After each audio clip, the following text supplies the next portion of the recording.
The year was 1844 when the humid air of Louisiana hung thick with the scent of magnolia and secrets. The Quincy estate Bellwood rose from the mist-shrouded banks of the Atchafalaya Basin, a grand Greek revival mansion with columns as white as bleached bones stretching toward a perpetually gray sky. The surrounding cypress trees draped with Spanish moss seemed to bow toward the property as if in reverence to something unnatural dwelling within its walls. The family had arrived from Virginia some 15 years prior, establishing themselves quickly among the plantation aristocracy. Augustus Quincey, the patriarch, had made his fortune in cotton and sugarcane, but whispers among the local townsfolk suggested his wealth stemmed from darker enterprises. His wife, Evangeline, possessed a beauty that seemed frozen in time, her porcelain features unmarked by the Louisiana sun or the passage of years. Their three children, Cordelia, Montgomery, and young Elijah, were similarly blessed with an uncanny preservation of youth. Visitors to Bellwood often remarked how the family seemed untouched by time's cruel hand, while within the confines of their estate, the house staff, primarily enslaved people who worked the fields and maintained the household, spoke in hushed tones about the strange phenomenon. Miss Evangeline, she looked the same as the day they arrived, whispered a house servant who had been with the family since their arrival, but when she go to New Orleans for the season, she come back with lines on her face that vanished the moment she stepped through the door. The Quinceys rarely ventured beyond their property boundaries, emerging only for essential business or the occasional social obligation. When they did, those who encountered them noted an alarming transformation. Augustus's commanding posture would stoop, lines would deepen around Evangeline's eyes, and the children's youthful glow would dim perceptibly. Most curious was the case of Montgomery Quincy, who at 21 years of age embarked on a 3-month tour of Europe in the spring of 1844. Upon his return, witnesses at the New Orleans ported the arrival of a haggarded man of at least 40 years, his hair streaked with gray, his hands trembling with what appeared to be palsy. Yet, within days of his return to Bellwood, Montgomery appeared at the annual midsummer ball hosted by the neighboring Fontaine family, looking not a day over 22. A local physician, Dr. Thaddeus Marlowe, developed an obsession with the family's condition. It defies all medical understanding, he wrote in his journal. Time itself seems suspended within the walls of Bellwood, only to accelerate with vengeful fury once they cross its threshold, as summer heat gave way to autumn chill in 1844. Rumors spread through Louisiana parlors of strange rituals conducted in the Quincy basement during moonless nights. Slaves reported hearing chanting in languages unknown to their ears, and the acrid smell of burning herbs would seep from beneath the manor's doors, carrying with it the metallic tang of something unsettlingly like blood. The peculiar temporal anomaly at Bellwood became the subject of whispered speculation throughout Street Martinville Parish, though few dared dress it openly in polite society. By late autumn of 1844, the plantation stood increasingly isolated, its wrought iron gates rarely opening to admit visitors. Tendrils of morning fog seemed to linger about the property long after the sun had burned away the mist elsewhere, as though the very elements conspired to shroud the estate in secrecy. Evangeline Quincy's absence from the Michaelmouth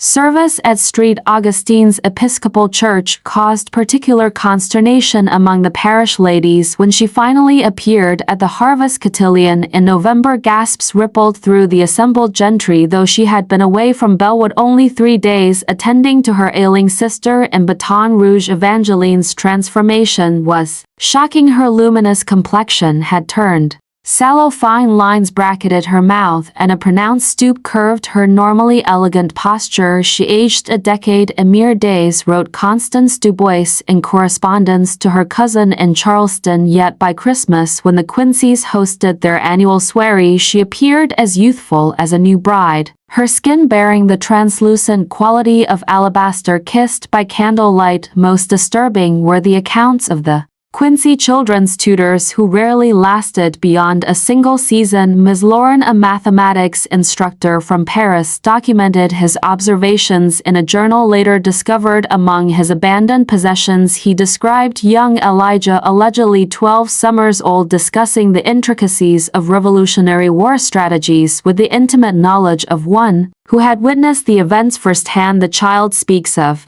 General Washington's crossing of the Delaware with such precision of detail, the exact temperature of that Christmas night, the particular formation of ice floes, that I found myself questioning whether I conversed with a boy or some ancient spirit wearing childish goo. Ms. Lauren wrote before his sudden departure in December. The enslaved people who maintained Bellwood developed elaborate protective rituals. They wore sachets of dried blackthorn and rowan berries beneath their garments and marked their doorways with symbols derived from their West African heritage. Most refused to enter certain rooms within the main house, particularly the library where Augustus spent his evenings, and the cellar, accessible only through a door hidden behind the kitchen hearth. Dorcas Alandrius, whose grandmother had practiced root work in Santa Man, claimed the source of the Quinceys' unnatural preservation lay beneath the house itself. The ground speaks to those who listen, she told Dr. Marlowe during one of his surreptitious investigations before Bellwood. Before the white man's boots touched this soil, the native peoples avoided this land. They said time flows differently here, like water spiraling down a drain. By winter solstice, the Quincy estate had become completely sequestered. Oil lamps burned through the night in the uppermost windows, though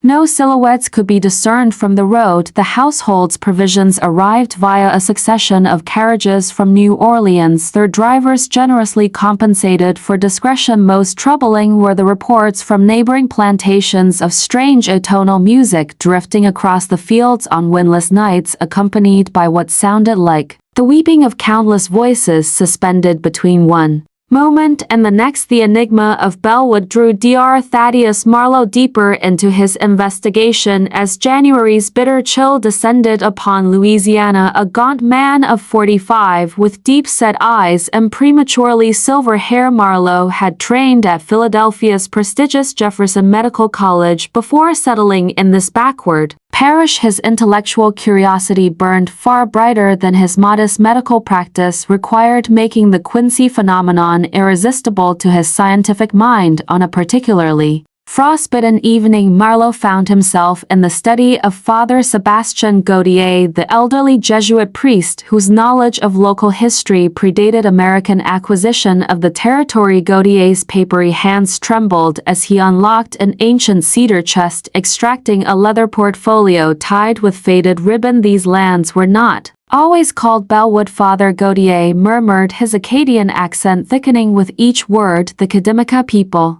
named it Naki Katsina, the place where time sleeps. Their shamans would visit to commune with ancestors not yet born and descendants long dead. The priest's rheumy eyes flickered toward the window. When the Spanish came, they built a mission here in 1762. Every friar assigned to convert the natives died within a year, not from violence or disease, but from inexplicable aging. Their journals described waking daily with more gray hairs, deeper wrinkles, brittler bones. Marlowe examined crude drawings in the portfolio depicting native symbols etched into limestone beneath what would now be the Quincy Foundation. Augustus Quincy knew what he purchased, Father Gautier whispered. The previous owner, Monsieur Tebito, warned him explicitly. Tebito's entire family had perished venturing away for mere weeks. They returned as husks barely clinging to life. That same evening, across the parish, Cordelia Quincy contemplated her reflection in the gilt-framed mirror of her bedchamber. At 23, her copper-hued hair cascaded in thick waves down her back, her complexion unblemished as fresh cream. Her green eyes, however, contained the weariness of decades. The knock at her door came precisely at midnight. Montgomery entered, handsome as ever in his brocade dressing gown, yet his eyes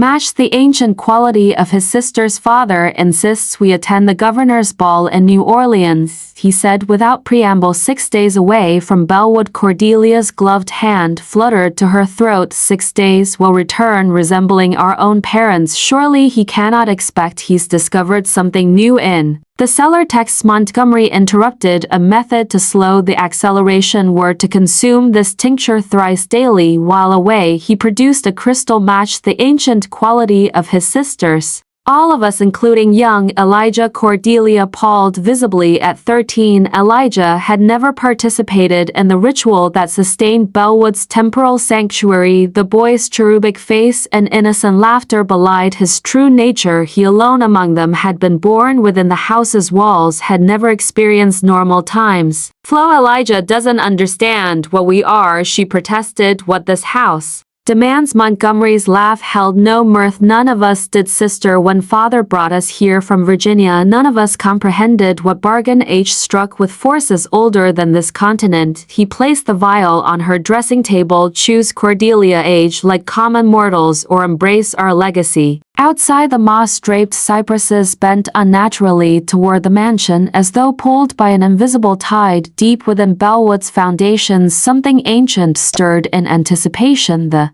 journey to New Orleans proceeded with grim inevitability. The Quincy carriage departed at dawn, its ebony chassis gleaming like an obsidian carapace against the pearl-gray horizon. Augustus sat rigid in his velvet-upholstered seat, periodically consulting a silver chronometer that never seemed to require winding with each mile marker. Past, the family sipped from individual crystal vials, grimacing as the amber liquid tasting of burnt honey and corroded metal slid down their throats. By the second day, despite their elixir, the transformation had begun. Evangeline's luminous skin developed a network of fine lines like hairline fractures in porcelain. Augustus's knuckles swelled painfully, forcing him to remove his signet ring. Montgomery developed a persistent cough that speckled his handkerchief with alarming crimson blooms. Only Cordelia and Elijah seemed to weather the journey with minimal deterioration, though Cordelia's vibrant copper tresses now showed strands of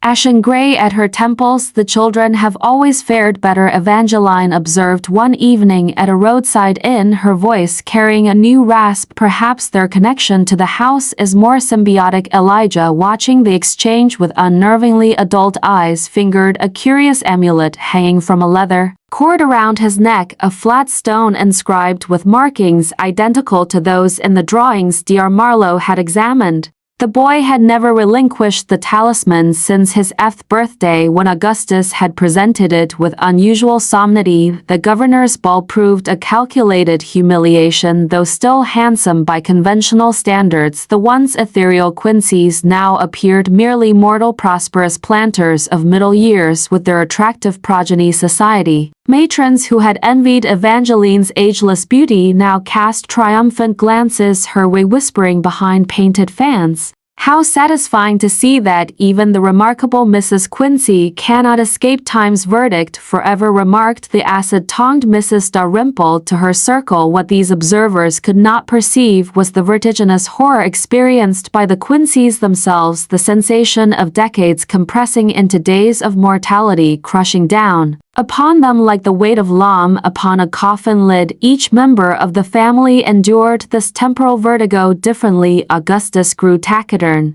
and harsh. Evangeline withdrew into migraine-induced seclusion. Montgomery drank excessively, his hands trembling uncontrollably. By the 4th night, most disturbing was the change in young Elijah as his chronological age accelerated toward what appeared to be late adolescence. He developed an unsettling preoccupation with the slave quarters adjacent to their rented townhouse. The housemaid discovered him before dawn on their final day conversing in fluid Kitima with an elderly gardener who supposedly spoke only French. "What passes between that house and our flesh is a magic," Elijah informed Cordelia later. His voice deepened seemingly overnight. His childish cadence entirely vanished. "Its commerce the house requires sustenance to maintain its temporal aberration." "What manner of sustenance?" Cordelia whispered, though she had long suspected Elijah's smile contained centuries of terrible knowledge. "Why do you think father insists we bring back 3 new household servants? The house hungers for time not rightfully its own." The Quincy carriage departed New Orleans on the 6th day, carrying not only the visibly aged family but also 3 young women purchased from the slave market sisters with matching copper bracelets and terror-filled eyes that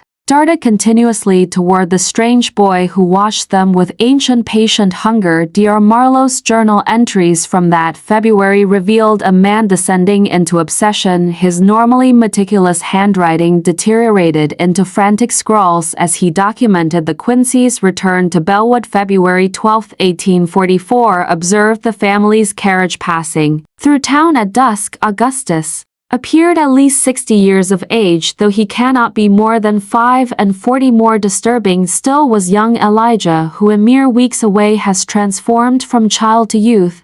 The 3 young women accompanying them sat rigid with fear, their eyes vacant, as though their spirits had already fled their bodies. The doctor's curiosity compelled him to trespass where prudence would have forbidden. On the night of the full moon, disguised as a traveling medicine peddler, he gained entrance to the outer buildings of Bellwood. There he encountered Dorcas the Laraces, who led him to a small cabin at the edge of the property. The sisters they brought back, she whispered, only one remains, the others. Her voice faltered as she crossed herself with trembling fingers. The surviving sister, Matilda, lay curled upon a pallet, her copper bracelet still circling her wrist, but the young woman who had boarded the carriage in New Orleans was gone. In her place lay a crone of perhaps 80 years, her skin like crumpled parchment, her once black hair now white as swamp cotton. They took us below, Matilda rasped, her ancient eyes finding Marlowe's in the lantern light. There's a room with no windows, floor carved with stars and moons. They stood us in circles and spoke words that made the air heavy. Her withered hand clutched at the physician's sleeve. The master cut his palm, then the mistress, then the children. When the youngest boy sliced his hand, he smiled like he was tasting sugar.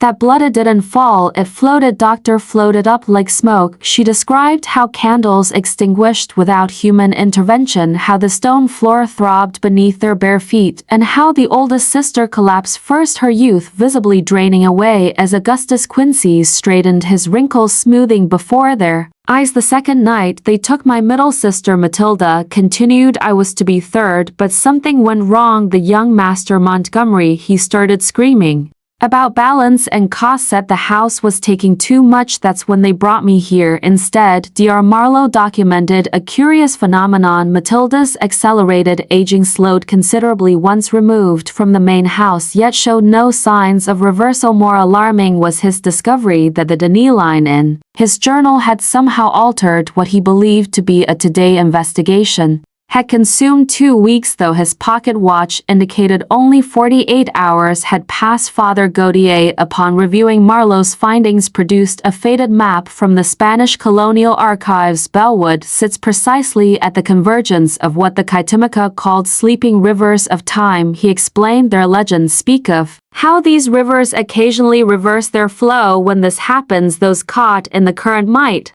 live decades and moments, or moments and decades. A letter from Eugenia Fontaine to her cousin in Boston, dated March 3, described a chance encounter with Evangeline Quincy in Street Martinville. She appeared as youthful as when first she arrived in Louisiana 15 years past, a miracle of preservation. Yet, when she believed herself unobserved, I glimpsed an expression of such aged weariness in her eyes that I found myself shuddering. It was as though something ancient and terrible gazed out from behind a beautiful mask.